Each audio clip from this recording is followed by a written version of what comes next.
नमस्कार दोस्तों, मैं हूं करिश्मा और आप देख रहे हैं हॉटलाइन न्यूज़ 24/7। आज हमारे साथ जो व्यक्ति हैं वो किसी परिचय की मोहताज नहीं है। समीना जी आज हमारे साथ हैं।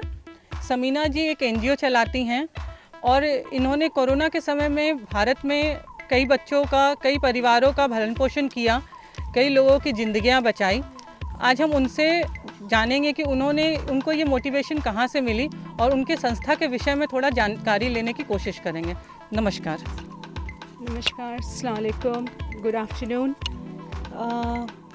इंस्पिरेशन कहाँ से मिला, इट्स अ लॉन्ग स्टोरी। मेरे नाना जब हम छोटे से थे तो बेड टाइम स्टोरीज सुनाते थे।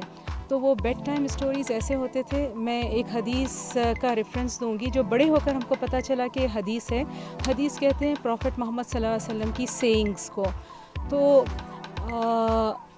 अल्लाह ताला खुदा सारी इंसानियत से एक सवाल करेगा on the day of resurrection. वो सवाल क्या होगा? मैं बीमार था और कोई मुझे देखने नहीं आया, तो हम बोलेंगे कि आप बीमार थे, अल्लाह आप तो you are the lord of the universe, you are the king of the kings, और आप बीमार थे। तो अल्लाह फरमाएगा कि मेरा वो फ़लाँ बंदा बीमार था, अगर तुम उसको मिलने जाते, उसको देखने जाते तो तुम मुझे वहाँ पाते। फिर दूसरा सवाल अल्लाह करेंगे बंदे से, this is for the whole humanity, this question will be asked. दूसरा सवाल होगा, मैं भूखा था और तुमने मुझे खाना नहीं दिया। तो हम सवाल करेंगे कि आप रज़्ज़ाक़ है, आप सबको खाना देते हैं और आप भूखे थे। तो फिर अल्लाह फरमाएगा कि मेरा फ़लाँ बंदा भूखा था, अगर तुम वहाँ जाते, उसको खाना देते तो आज तुम उसका रिवॉर्ड मुझसे मिलता। उसी तरह और एक सवाल अल्लाह करेंगे, मैं प्यासा था और तुमने मुझे पानी नहीं दिया। तो फिर हम बोलेंगे कि आप प्यासे थे, सारी दुनिया आपकी है, सारे जहां आपके हैं। तो फिर अल्लाह फरमाएगा कि मेरा फ़लाँ फ़लाँ बंदा प्यासा था, अगर तुम वहाँ जाते, उसको पानी पिलाते तो आज वो रिवॉर्ड तुमको मिलता और तुम मुझे वहाँ पाते, you would have found me there. तो बचपन में जब ये सुनते थे तो हमको इसका इतना इम्पैक्ट समझ में नहीं आता था, लेकिन वो समझिए training started from childhood itself. फिर मम्मी भी हमारे एक ऑर्गेनाइजेशन चलाते थे बिनते हरम, तो उनसे बहुत बड़ा इंस्पिरेशन रहा। She was the most influenced figure in my life. फिर मेरी मदर इन लॉ, यहाँ पर मेरी मदर इन लॉ को भी आके देखा कि वो भी बिल्कुल अपने आप को डिवोट करी हुई थी चैरिटी में। तो it's from everybody, from the family. Thank you. आपकी जो संस्था है मल्लिक वेलफेयर ट्रस्ट, इसकी स्थापना आपने किस उद्देश्य से की? मतलब आपने क्या सोचा कि क्यों जो है एक संस्था की स्थापना करनी चाहिए? क्योंकि आप तो भारत में रहती नहीं हैं अभी, आप बाहर रहती हैं, तो इस संस्था की स्थापना करना और भारत के लोगों की मदद करना, ये विचार आपके मन में कैसे आया और आपने इस ट्रस्ट की स्थापना क्यों की? देखिए, काम तो चल ही रहा था। मेरे ससुर लोगों के घर बनाते थे जिसके घर नहीं थे। मेरी सास घर घर में खाना भिजवाती थी जिनके पास खाना नहीं होता था। तो this work has been going on since almost more than 50 years.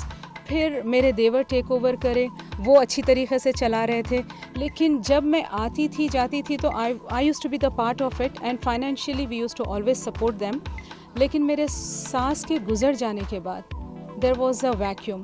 तो वहाँ पे मेरे को लगा कि मैं आकर जब तक नहीं कर पाऊँगी, वो एक ऑर्गेनाइज सिलसिले से काम आगे नहीं बढ़ पाएगा। तो that was the moment I was feeling sad, I was feeling depressed. और सबसे बड़ी बात है, हमारी सास का बहुत बड़ा हवेली जैसा घर है, वो बिल्कुल सुनसान सा पड़ा हुआ था।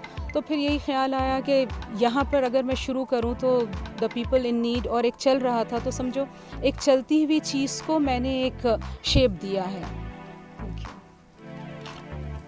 जी, और आप मुझे ये बताइए कि ये जो आपकी ट्रस्ट है, इस पे आप काम कैसे करती? क्योंकि आप रहती हैं बाहर में और यहाँ पे काम करना, तो ये मैनेज करना, और किस तरीके से आपको कैसे पता चलता है कि किन किन लोगों को मदद की ज़रूरत है और उन तक मदद आप कैसे पहुँचाती हैं? देखिए, when there is a way, when there is a will, there is a way। तो मेरे पास वैसे तो मेरी टीम है, विदाउट टीम के हो नहीं सकता है। सोना है यहाँ पर, नासिम है और राजू है, ये 3 हमारे बहुत अहम मेंबर्स हैं। और थैंक्स टू टेक्नोलॉजी सब जूम पे मीटिंग्स हो जाती हैं, व्हाट्सएप कॉल्स। यहाँ पे मैं वैसे पहली बार आई हूँ, मगर हमारा काम यहाँ 2 साल से चल रहा है based on WhatsApp calls, video calls. तो यहाँ नहीं भी मैं पर्सनली नहीं आई थी, but I was there virtually here. तो वैसे ही हम चारों तरफ देख कर के कहाँ ज़रूरत है। और वैसे तो मैं 2 महीने में एक बार आती हूँ, और मेरा तरीक़ा काम करने का ये है कि मैं चाहती हूँ कि मैं पर्सनली विज़िट करूँ, जाकर देखूँ, ताकि एक भी रुपया हो तो वो मोस्ट डिज़र्विंग पर्सन को मिले। अच्छा, आपकी जो ये संस्था है, इसका आगे का उद्देश्य क्या है? अब और आगे आप लोग क्या करना चाहते हो, किस तरीके से काम करना चाहते हैं? क्योंकि हमें ये पता चला कि आप इसमें बाहर से कोई डोनेशन नहीं लेते हैं, ये आपकी अपनी संस्था है और अपने हिसाब से आप लोग जो है काम करते हो। तो किस तरीके से आगे इसका आपने उद्देश्य क्या रखा है कि आगे किस तरीके से इसको बढ़ाना है, और क्या काम और आगे करने का आपने इस संस्था के माध्यम से सोचा है? अच्छा, देखिए, मैं यहाँ फिर एक कुरान की आयत का तर्जुमा बताऊँगी। अल्लाह ताला का वादा है, अगर आप 1 रुपया अल्लाह की राह में ख़र्च करते हो तो अल्लाह ताला मिनिमम आपको 10 फोल्ड्स वापस देता है, और 10 टाइम्स ज़्यादा दे सकता है, 700 टाइम्स ज़्यादा दे सकता है, अप टू अनलिमिटेड टाइम्स। तो फिर और हो भी यही रहा है, the more we give the more we get. तो ये अभी तक तो ऐसे चल रहा है, लेकिन इंशाल्लाह आगे बच्चे भी आगे बढ़ाएंगे। और हम अभी चाह रहे हैं कि एक स्पेशल नीड्स के बच्चों के लिए एक स्कूल खोलें, और ओल्ड एज वुमेन के लिए ओल्ड एज होम खोला जाए। फ्यूचर प्लान्स वो हैं, तो शायद फाइनेंशियल ताउन की भी ज़रूरत पड़े लेटर ऑन, लेकिन अब तक तो सेल्फ सफिशिएंट हैं। फिर देखते हैं आगे कैसे रहता है। हॉटलाइन से बात करने के लिए बहुत बहुत धन्यवाद Sameena ji. Most welcome, thank you for coming in. दोस्तों, तो ये थी समीना मलिक जी, जिन्होंने ठान लिया है कि कुछ करना है, छोटा से ही परिवर्तन करना है, पर अपने बलबूते पे करना है। मैं हूँ करिश्मा, कैमरामैन दीप चक्रवर्ती के साथ।